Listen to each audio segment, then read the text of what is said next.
hidup ini adalah sebuah kesempatan. Di dalam Ayub 14 ayat 1 dan ayat yang kedua.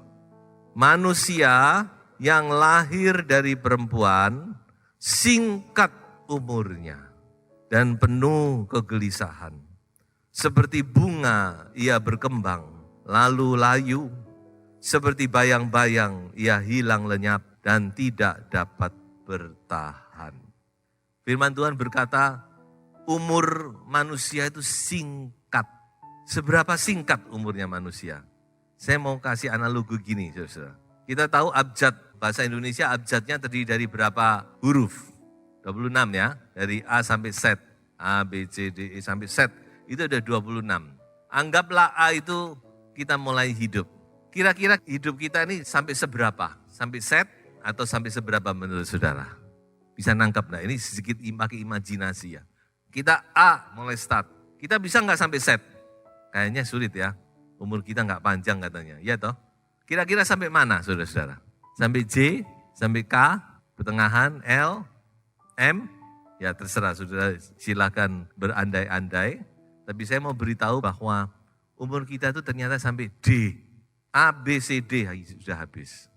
Masih lebih panjang lagu. A, B, C, D, E, F, G. Kita A, B, C, D, habis sudah. Kenapa begitu? Anggaplah A itu kita mulai ada. I am. B adalah born. I am born. A saya dilahirkan. B. Belum apa-apa sudah D. D itu apa? Die, mati. Sudah. I am born and then I die. Baru lahir sudah mati. Kalau Alkitab lebih cepat lagi. Habis kejadian langsung keluaran. Baru arrival langsung departure. Baru mendarat langsung berangkat lagi. Itu kalau Alkitab saudara-saudara. Habis baru kejadian sudah keluar. Makanya manusia ini kayak transit dikatakan. Tapi jangan lupa D itu tidak berakhir. Masih ada apa? E. E itu adalah eternity. Kekekalan. Jadi sesudah kita mati masih kita harus urusan dengan kekekalan. Tapi ada satu huruf yang hilang kayaknya. Itu apa itu? C. C itulah yang saya katakan adalah chance. Kesempatan. Di antara kehidupan dan kematian ini ada yang namanya kesempatan. Makanya hidup ini adalah kesempatan. Kita sudah diberi kesempatan setahun. Udah mau habis nih kesempatannya. Saudara mau apakan tidak bisa. Tapi saudara jangan putus asa. Kalau toh masih belum maksimal. Masih ada 2000, mari kita pakai kesempatan itu dengan sebaik-baiknya untuk kemuliaan Tuhan. Haleluya. Nah saudara-saudara, sehubungan dengan Natal, maka coba kita sekarang merenung sejenak tentang peristiwa Natal. Dan ketika saya renungkan, ternyata peristiwa Natal itu adalah peristiwa yang penuh dengan kesempatan. Dan ini bisa kita pakai, kita terapkan dalam hidup kita. Kesempatan apa saja di hari Natal, bukan cuma di Natal ini, tapi untuk kita masuk di tahun yang ke depan. Biarlah kesempatan ini kita bisa pakai dengan baik. Yang pertama adalah kesempatan untuk menyambut lawatan Sang Juru Selamat. Ini bisa kita lihat pada diri para gembala. Bagaimana gembala itu ketika dia menerima berita tentang kelahiran Yesus, mereka segera tidak tunggu besok. Langsung malam itu juga Alkitab berkata, mereka berangkat ke Bethlehem untuk menyambut kelahiran Sang Juru Selamat. Menyambut lawatan Sang Juru Selamat. Jadi kesempatan yang pertama adalah kesempatan kita menyambut lawatan Tuhan dalam hidup kita. Saya tidak bicara ini hanya untuk orang-orang yang belum percaya. Tentu orang yang belum percaya lebih penting karena mereka perlu keselamatan. Sambut Tuhan kalau ada yang belum percaya. Karena firman Tuhan berkata, barang siapa yang menyambut, yang menerima Yesus, ia akan diberi otoritas untuk menjadi anak-anak Allah. Yohanes 1:12. Tapi kata menyambut ini juga mempunyai arti yang luas, saudara-saudara. Bagaimana kita menyambut lawatan Tuhan? Karena Tuhan selalu melawat saudara dan saya. Apakah itu lewat firman-Nya? Apakah lewat doa? Lewat segala sesuatu? Saya yakin dan percaya Tuhan selalu melawat kita. Masalahnya apakah kita sudah menyambut dengan baik? Jadi ini kesempatan saudara. Kesempatan untuk kita menyambut lawatan. Kalau kita kembali ke Alkitab banyak, saudara, hal-hal yang bisa terjadi ketika seseorang itu menyambut Tuhan. Dari hal yang kelihatan sepele sampai hal yang besar bisa terjadi. Tapi saya akan tunjukkan satu contoh yang kontraproduktif. Justru contoh yang kurang baik yang kita jumpai dalam hidup bangsa Yahudi. Kenapa bangsa Yahudi itu dalam sejarah manusia?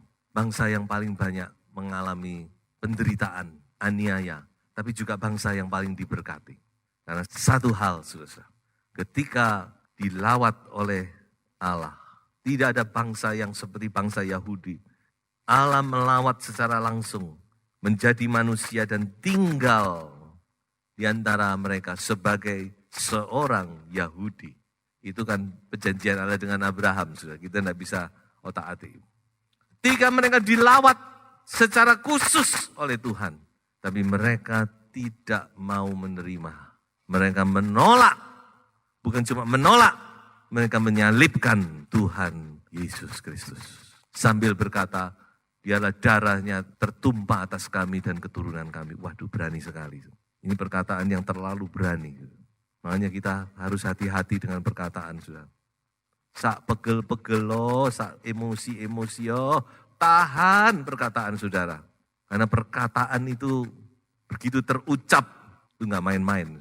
Mereka mengucapkan perkataan yang terlalu berani. Biar darah orang benar tertanggung kepada kami dan keturunan. Artinya kami saja yang nanggung. Waduh. Dan mereka tanggung. Mereka mengalami kehancuran demi kehancuran. Kenapa?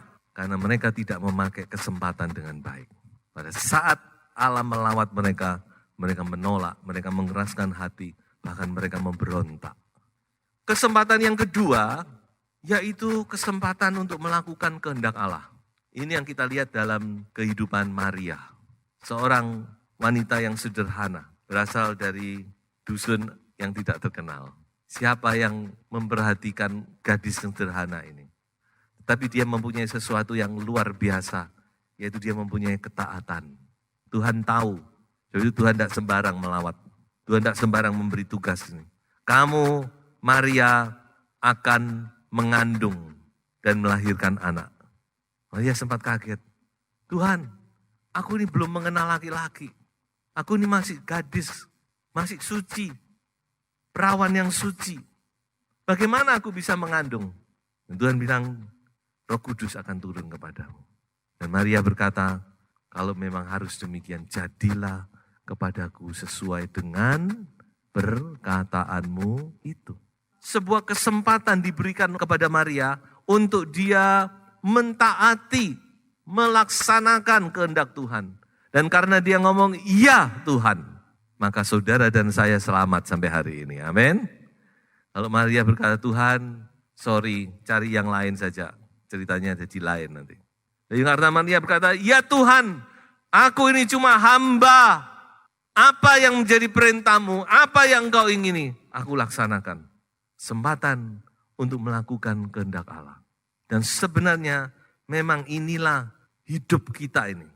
Ya, kita harus mengerti bahwa hidup kita hidup di dunia dan diselamatkan menjadi anak Tuhan, itu dengan satu tujuan sebenarnya. Yaitu supaya Anda dan saya, kita melakukan kehendak Allah. Saudara jangan berpikir egois. Jangan cuma berpikir dirimu sendiri. Mari di akhir tahun ini saudara mau sadar, saya juga. Kita hidup di dunia ini untuk melakukan kehendak Allah. Amin. Bukan untuk yang lain. Coba dibaca Ibrani 10 ayat yang ke-7. Memang ini ayat nubuatan bagi Tuhan Yesus. Tapi kita sama karena kita adalah pengikut Yesus. Lalu aku berkata, sungguh aku datang. Dalam gulungan kitab ada tertulis tentang aku. Untuk melakukan kehendak-Mu, ya Allahku. Sekarang justru problemnya, apa kehendak Tuhan bagi Anda dan saya? Gitu? Kan saudara akan bertanya, kalau gitu apa kehendak Tuhan? Nah itu yang harus Anda ketemukan. Tiap orang kan masih punya misi masing-masing kan. Apa yang Tuhan percayakan kepada saudara? Pasti Tuhan punya misi. Mungkin misi kita tidak seperti Maria, tidak sespektakuler seperti Maria. Tapi pasti Tuhan punya misi. Pasti Tuhan punya sesuatu yang dititipkan kepada saudara untuk saudara laksanakan. Dan ketika kita melaksanakan itu, kita sudah melakukan yang terbaik. Kesempatan itu kita ambil. Jangan seperti Abraham. Dia kehilangan 13 tahun dalam usianya ketika dia tidak melakukan kehendak Allah. Mulai 86 sampai 99, itu cuma garis kosong, tidak ada isinya dalam Kejadian. Tuhan baik, Tuhan mengingatkan kita bahwa ada kehendaknya yang ingin saudara dan saya lakukan. Amin. Mari kita temukan itu dalam hidup kita masing-masing. Berikutnya adalah kesempatan untuk berbuat baik. Ini saya lihat dalam pribadi Yusuf. Ya, tidak gampang juga loh jadi Yusuf ini.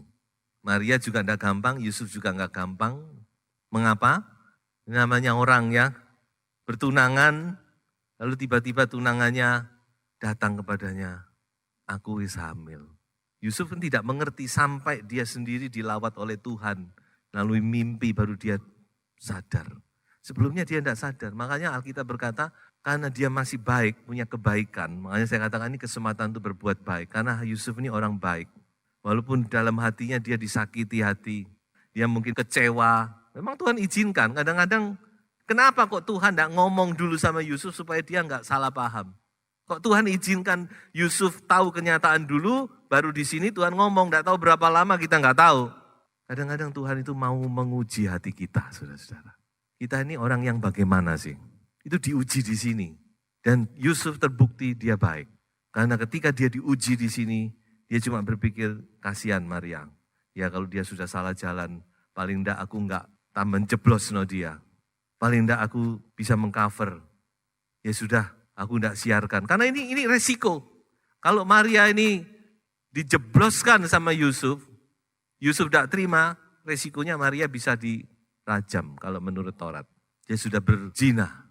Dia sudah selingkuh sampai mengandung. Tapi Yusuf tidak mau, kebaikan hati. Galatia 6 ayat 10 berkata demikian, saudara. Karena itu, selama masih ada kesempatan bagi kita, marilah kita berbuat baik kepada semua orang. Coba kita berhenti dulu sini. Berbuat baik kepada semua orang. Coba pegang dada saudara. Marilah kita berbuat baik kepada semua orang.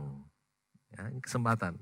Tetapi, nah ini ada yang lebih dikhususkan, terutama kepada kawan-kawan kita seiman, sesama anak Tuhan. Dan lebih tetapi lagi, itu karangan saya, kepada orang-orang di rumah kita. Suami kepada istri, istri kepada suami.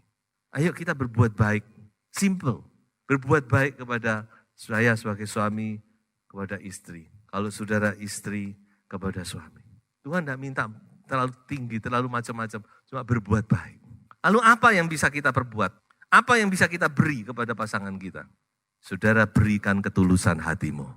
Tuhan tidak minta terlalu panjang, terlalu macam-macam, terlalu repot, terlalu sulit, terlalu ribet. Tuhan juga minta, jadilah orang yang tulus hati. Ketulusan dan ketulusan. Perbuatan baik. Apa perbuatan baik itu? Ketulusan. Beri ketulusan hati. Sudah silakan artikan sendiri. Bagaimana sih menjadi suami yang tulus? Bagaimana sih menjadi istri yang tulus? Mari saya menantang Bapak Ibu. Di tahun yang akan datang. Kita mau lebih tulus kepada pasangan kita. Amin. Karena itu kesempatan. Jadi jangan sampai kesempatan itu terlewatkan. Kalau Tuhan kasih setahun lagi, saudara bisa bersama-sama suami istri. Ya, nikmati itu. Dan saudara nikmati hidup rumah tangga itu di dalam ketulusannya Tuhan. Amin. Dan yang keempat, memberi yang terbaik. Kita lihat itu dalam kehidupan orang Majus. Di mana raja yang baru lahir itu? Kami datang untuk menyembah dia. Saudara bayangkan, ya ada orang yang mau bersusah-susah. Ini perjalanan yang memakan waktu yang sangat panjang dengan resiko, bahaya, dan segala macam, dan mereka tentu harus siapkan sejumlah uang untuk mendukung perjalanan ini, saudara-saudara. Dan jalanan untuk apa? Untuk apa bapak-bapak datang ke sini? Apakah untuk minta doa, untuk minta berkat, punya masalah, punya persoalan, mau konsultasi? Mereka bilang tidak. Kami datang untuk menyembah Dia. Haleluya. Kita mau datang untuk menyembah Tuhan pagi hari ini. Haleluya. Jadikan itu sebuah sikap hati kalau kita datang kepada Tuhan. Memang tentu kita punya banyak masalah persoalan, itu tidak salah. Tapi yang terutama, kami datang untuk menyembah Dia. Orang Majus ini saya katakan pertama-tama dia memberi hatinya dulu. Hatinya yang diberi. Yang kedua baru hartanya. Seringkali orang cuma melihat emas, kemenyan, dan mur. Emas, kemenyan, dan mur tidak akan ada kalau tidak ada hati yang menyembah ini. Hati. Hati baru harta. Sesudah hati mereka berikan. Yang terbaik itu adalah hati. Yang nomor 2 baru harta. Jangan sampai kita salah. Pemberian yang terbaik itu bukan emas, kemenyan, dan mur. Tapi yang pemberian yang terbaik adalah apa? Hati yang menyembah Tuhan. Haleluya. Hati yang mau mengagungkan Dia sebagai Raja. Hati yang mau merajakan Dia dalam hidup kita. Baru kemudian emas, kemenyan, dan mur muncul. Tentu emas, kemenyan, dan mur ini barang-barang yang bernilai tinggi. Tapi juga punya arti rohani. Saya sentil sedikit walaupun saya tidak ke sana. Supaya saudara punya gambaran saja. Emas itu bicara tentang iman yang murni. Kemenyan itu bicara tentang penyembahan. Kemenyan itu dipakai dalam kemah sembahyang untuk menyembah Tuhan. Dan mur, nah mur ini yang agak sulit ya. Mur ini bicara tentang penderitaan. Kerelaan kita untuk menderita bersama Kristus. Dan itu harus satu paket sebenarnya. Kita percaya Tuhan itu bukan saya percaya Tuhan karena saya siap untuk menerima berkat Tuhan. Banyak orang kan gitu. Saya siap untuk diberkati, saya siap untuk diangkat tinggi. Memang berkat itu pasti ada, tapi ada satu paket yang lain, yang satu paket. Paulus berkata, aku rela menderita bersama Kristus, supaya nanti aku juga dipermuliakan bersama dengan Kristus. Haleluya. Emas, kemenyan, dan mur. Ini persembahan yang luar biasa di hadapan Tuhan. Pemberian yang terbaik. Jadi itu mari saudara. Tapi saya mau ingatkan bahwa masih ada kesempatan. Mari itu kita pakai dengan sebaik-baiknya untuk kemuliaan nama Tuhan. Selamat menyongsong Natal dan Tahun Baru. Tuhan Yesus memberkati.